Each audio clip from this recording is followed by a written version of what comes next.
Thunder Rolling in the Mountains by Scott Odell and Elizabeth Hall. Chapter 6.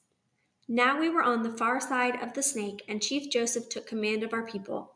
We climbed out of the dark canyon to an aspen grove where the herds were allowed to graze. Then we set off towards Lac Bois, our new home. We went to the Salmon River and crossed it safely because we had already crossed the mighty Snake. At Rocky Canyon, we camped beside a pond surrounded by aspen trees. 20 suns had risen and set since we crossed the big river. La Bois is near, Chief Joseph said. We can reach it with a short march and obey General Howard. But before we go, there'll be songs and dances, horse races, and games to mark our last days of freedom. Everyone agreed with him, especially the young warriors. The feast days were loud with the hoofs of racing horses, the nights with the throb of drums and the soft cries of flageolets. On the last day before we left, there was a parade of all of our clans. The horses wore beaded harnesses and their finest saddles. Colored streamers fluttered from their manes and tails. I didn't go to the parade. Bending Willow, my new baby sister, was sick, and I stayed to help Springtime take care of her. I had built a fire to make a kettle of cow's mush. Night shadows lay on the meadow where we were camped when Swan Necklace rode up to the big fire. Braids of his long hair hung wild around his face. He opened his mouth but couldn't speak. What has happened to make your tongue go to sleep in your mouth? I asked him. War, he stammered. War! He wanted a drink of water, and I brought it. War? What war? With the white soldiers. Wa Lit Its started a war. What do you mean? How can one boy start a war? Wa Lit Its was riding fast through the camp, having fun with red moccasin tops. Swan Necklace said. By accident, his horse stepped on some cow's roots that belonged to Sour Tongue, who never has a good word for anybody. The old man shouted at him, See what you do! Playing like a brave, you ride over my woman's hard-worked food.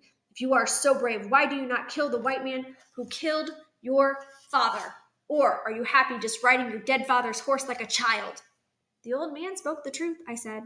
That's what Wa Lititz has done, riding around like a child.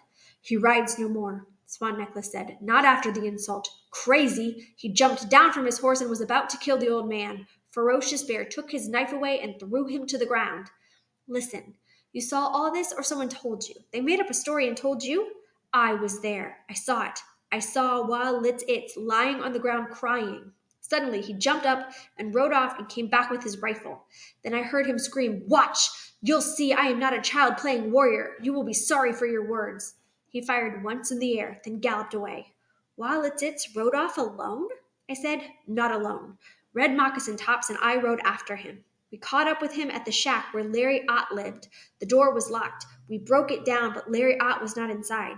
Then we went to Richard Devon's place. He's the one who set his wild dogs on any of our people who walk by his house. He once murdered a Neemipu who was crippled and could not walk. He will kill no more of us. We surprised him. Never had one of the people entered his house. Wa Lit It shot Devine with his own gun. You helped him do the killing? No, not Divine. I was outside holding the horses. But together we killed another white man who had whipped some of our people with a whip that had an iron tip.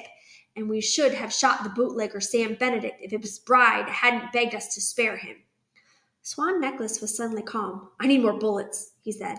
I had a pouchful hidden away under the bed in my father's teepee. Give me all you have, Swan Necklace said. There will be much fighting. Don't do any more shooting until Chief Joseph comes back, I said. He's gone off to hunt with his brother. He'll be back today. You don't know when he comes back. Things won't wait. Those who need killing will get on their horses and get out of the country, like the white man Ott who killed Eagle Robe. He drank half of the water I brought him and held out the rest to me. Drink, he said. You look pale as a fish belly. I drank the water. Swan Necklace had changed. He was fierce for war. If I'd had a guardian spirit, I'd have thanked it on my knees. Bullets, said Swan Necklace. Beyond the lake, I caught a glimpse of my father and Ollicott on their black eagle blankets, riding slowly towards our camp. Swan Necklace saw them too. Hurry, he shouted. My friends are waiting. They're also out of bullets. We have powder, but we need bullets. My father and Ollicott rode up at a gallop. They had heard the news of the killing from someone. Hurry, Swan Necklace shouted again. I ran fast to the teepee, took the bullets from their hiding place, and hung them on his shoulder. They weighed him down. Chief Joseph and Ollicott came out of the trees and up the trail. They galloped to where we stood. They looked grim. We have heard that you have killed white men, Alikot said to Swan Necklace. We did, he answered. We killed 2. Killing, I feared, Chief Joseph said, is what I have fought against since the beginning. It's war, Alikot said. A war we cannot win, my father said. He pointed a finger at Swan Necklace. Remember this, young warrior. None of the soldiers will be scalped. Not one. Remember this yourself and tell what I say to your friends. Swan Necklace tried not to flinch. He was standing beside the 2 most powerful men in the tribe. His carbine was stuffed under one shoulder. He looked like a soldier, but I think he wanted to run. Warriors had gathered at the lake and built a fire. 2 moons rode among them, leading the roan horse that had belonged to one of the white men. He called to his son. He held a red jacket above his head. Swan Necklace rode to his father's side. He took the jacket and put it on. Then he shook his rifle. A cheer went up. It is time to fight, said 2 Moons. We will be children no more. We will never go to Lapwai, Ferocious Bear said through closed teeth. Let the soldiers know we will kill them all. Women began to take down the teepees. Our camp was unprotected, and the soldiers would soon be upon us. No, shouted Joseph. Let us stay here until the army comes. We will make some kind of peace with them. But no one listened.